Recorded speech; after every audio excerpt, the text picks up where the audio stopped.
I was somewhat surprised. I was hoping we had put this guy in the rearview mirror. What happens now is there'll be a hearing about whether there's any substance to this. I give the chances of anything happening here anywhere between slim and none. It's going to be awfully hard for him to talk his way out of this one.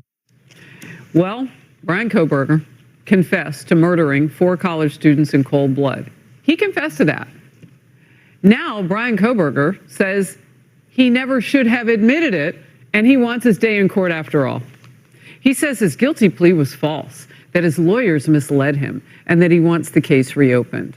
Well, that could force the victims' families to live all of that nightmare one more time publicly.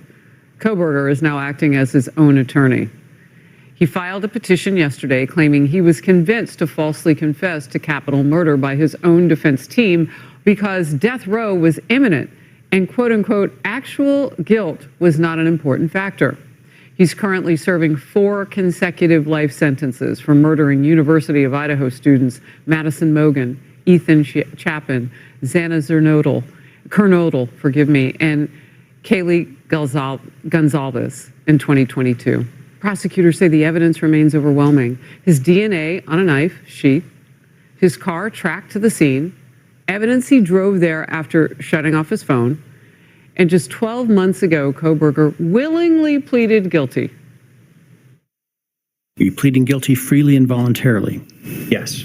Given your choices, do you believe it's in your best interest to plead guilty? Yes. Have you discussed fully the matter of pleading guilty with your attorney, and are you satisfied with the advice you've received? Yes. You heard it. Yes, yes, yes.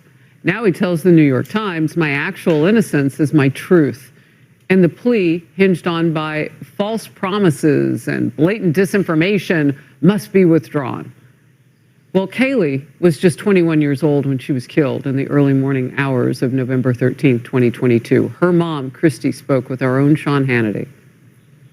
Even though the plea came with the promise of no appeals, we knew that wasn't factual. We knew we'd be hearing from him again. And September was coming up, and that would be the end of his appeal.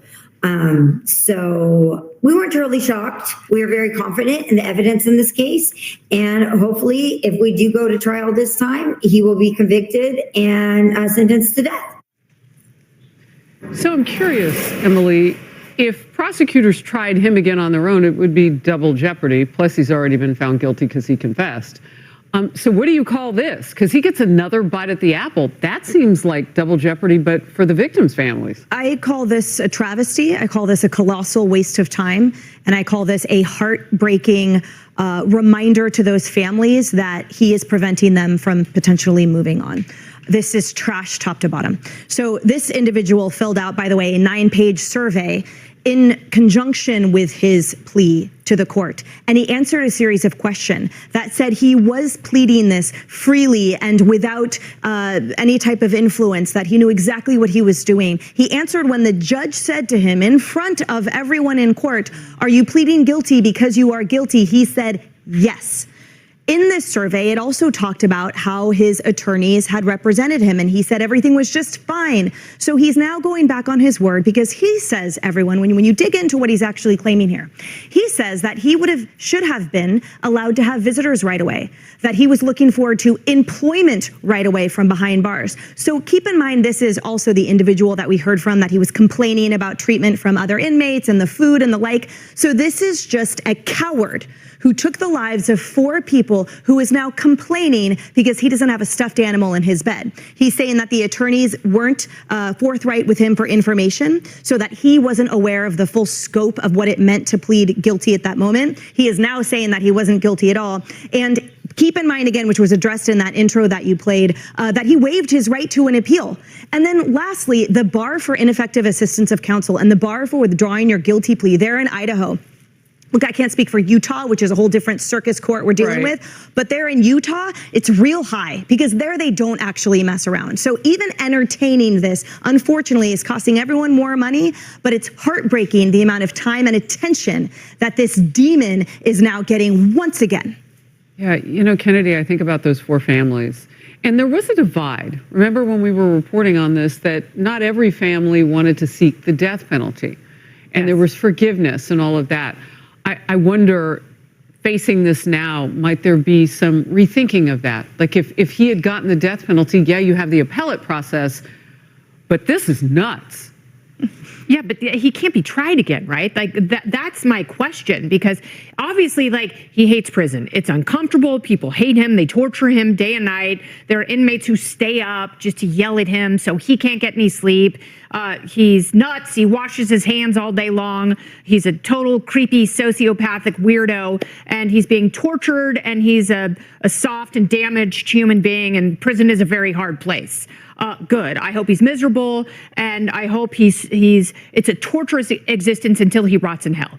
It's not justice, but I guess it'll do for now. But I mean, can there be a trial? That's what he's seeking. That is what he is seeking. But it's not going to succeed. That's the whole point. Is it double jeopardy if he pled, if he didn't have a trial? That's no, because if you withdraw it, then it's saying, because of ineffective assistance of counsel, I withdraw my guilty plea. We start over. But the families who wanted a trial, that's actually better for them, right?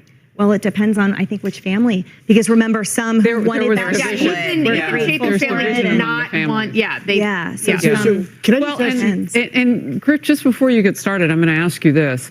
So there was this idea, and I don't know if the families understood how the deal worked, because the wording that I read wasn't that he could never talk about it, could never do like a series, whatever. There was some legal wording in that.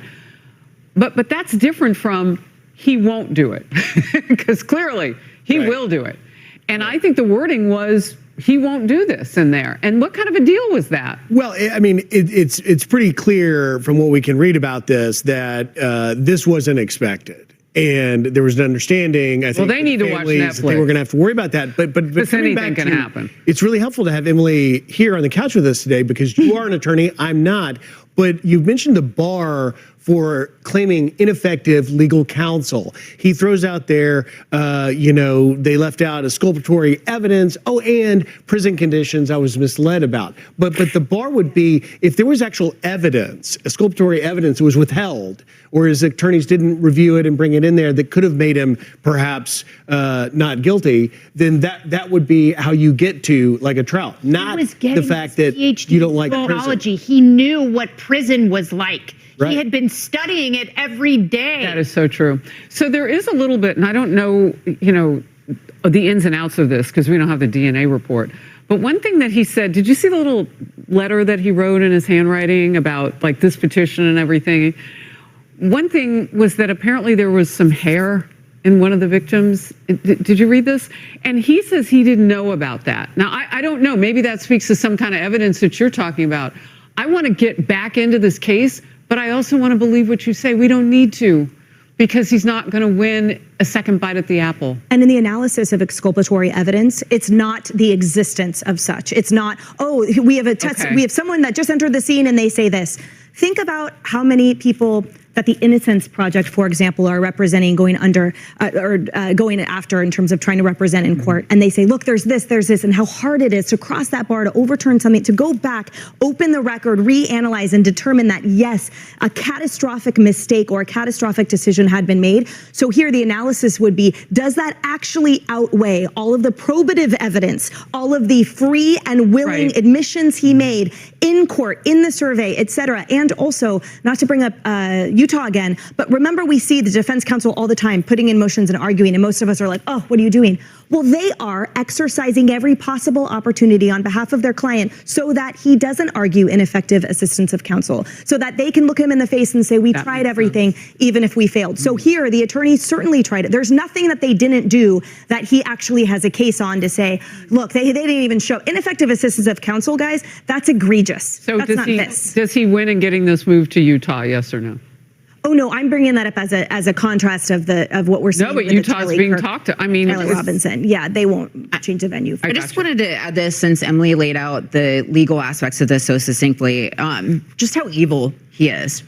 To go in a house in the middle of the night and to stab and take the lives of 4 innocent individuals who also some of them had defensive wounds because they were trying to protect themselves.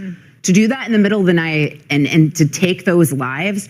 And then we've seen him on camera. There's like a vacantness, right? So he is so evil, and we know that one day he will be in an eternal hell. But since Emily pointed out the legal, I just wanted to point out just how evil and twisted this man is. Yeah, and he's had some time now to figure out, Kennedy said it, he got life, which is what his attorneys were fighting for, not the death penalty. And now he hates that life. Yeah. Sucks to suck. Yeah. Last thought? I mean, I wish he had gotten the death penalty, but, he didn't. And we all know where he's going to end up when he does die. So. All right, we'll move on.